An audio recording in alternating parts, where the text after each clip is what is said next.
nossas resoluções de questões de concurso e estamos agora no momento em que nós estamos resolvendo questões já aplicadas pela banca examinadora, que no caso aqui da Casa da Moeda é o SESGRAN Rio, né? Então, questões já aplicadas pelo SESGRAN Rio para o concurso da Casa da Moeda do Brasil, tá claro? E interessante é que esse concurso acontece agora, em 2012, em março de 2012, está quase chegando, né? Então é interessante a gente recordar algumas questões já aplicadas para a gente começar a sentir como é que acontece esse tipo de concurso, né? Como é que rolam as questões, qual é o clima das questões. Essa ambientação é sempre muito legal para os concursandos. E deixo bem claro o seguinte, não apenas os concursandos à Casa da Moeda devem ter interesse nesse trabalho, afinal de contas, o programa, né, da Casa da Moeda é um programa comum a vários outros concursos, então sempre, né, estudar nunca é demais, tá certo? Especialmente quem está se preparando para concurso público, tá bom? Vamos ler então? Todos os dias, Antônio sai de casa às 6h45 para ir trabalhar. Seu expediente começa às 8 e normalmente ele chega ao local de trabalho 10 minutos antes do horário, não é isso? E aí vem a pergunta, quanto tempo em minutos Antônio leva para ir de casa ao trabalho? Perfeito? 5 itens, olha lá, 45, 55, 65, 75, 85 minutos. Um deles, certamente, é a resposta correta. A gente já percebe que a questão é bem simples, né? Nós estamos agora fazendo algumas questões bastante simples da Casa da Moeda. São justamente as questões que valem menos, né? São as questões, a Casa da Moeda tem 3 parâmetros de questões, né? Algumas valem 3, outras valem 2,5 e essa aqui são as questões mais simples e valem 2 pontos, tá bom? Vamos lá então? Olha só, gente, o importante é entender o seguinte, o expediente começa às 8, né? Mas normalmente, né, o Antônio chega 10 minutos antes, ou seja, ele chega 10 para as 8, né? E quem fala 10 minutos para as 8 está falando 7 horas e 50 minutos, 10 minutos antes. Uma hora tem 60 minutos, menos esses 10 minutos que ele chega antes, dá 50 minutos, então ele chega, na verdade, 7 horas e 50 minutos. Perfeito?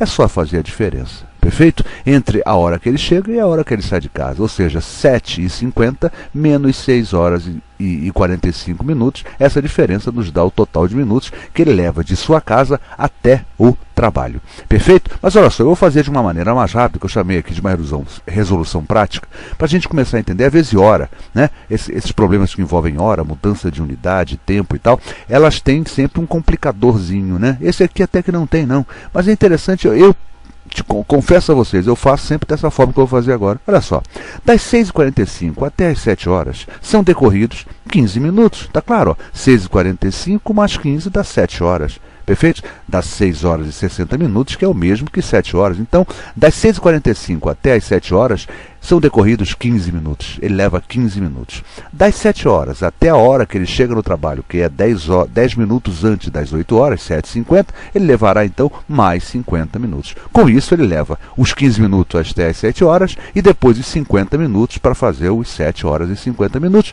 15 mais 50, 65 minutos. E a minha resposta é a letra C. Perfeito? Vamos conferir agora pela diferença, como eu falei lá em cima no início do problema. 7 horas e 50 minutos, é a hora que ele chega.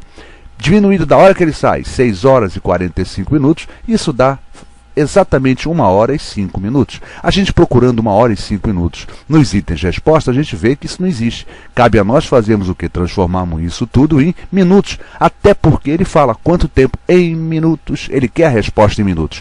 1 hora e 5 minutos é o mesmo que 60 minutos, equivalente a 1 hora mais 5 minutos. 60 minutos mais 5 minutos, 65 minutos, confirmando a nossa resposta correta, letra C. Tá certo? Então, vou repetir um macete que eu dei na videoaula anterior.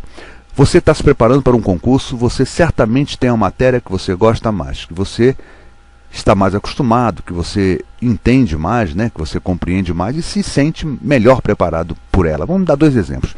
Português, matemática. Só essas 2, tá certo? Vamos supor que você seja melhor aluno em português. Cabe a você, então, começar sua prova por português. E dentro das questões de português, você deve ler toda essa prova e vai escolher sempre as questões mais fáceis. Faça as mais fáceis primeiro, depois faça as médias e deixe as mais difíceis por último. E se for o caso, a mais difícil delas, que seja a última. E vou explicar por que isso.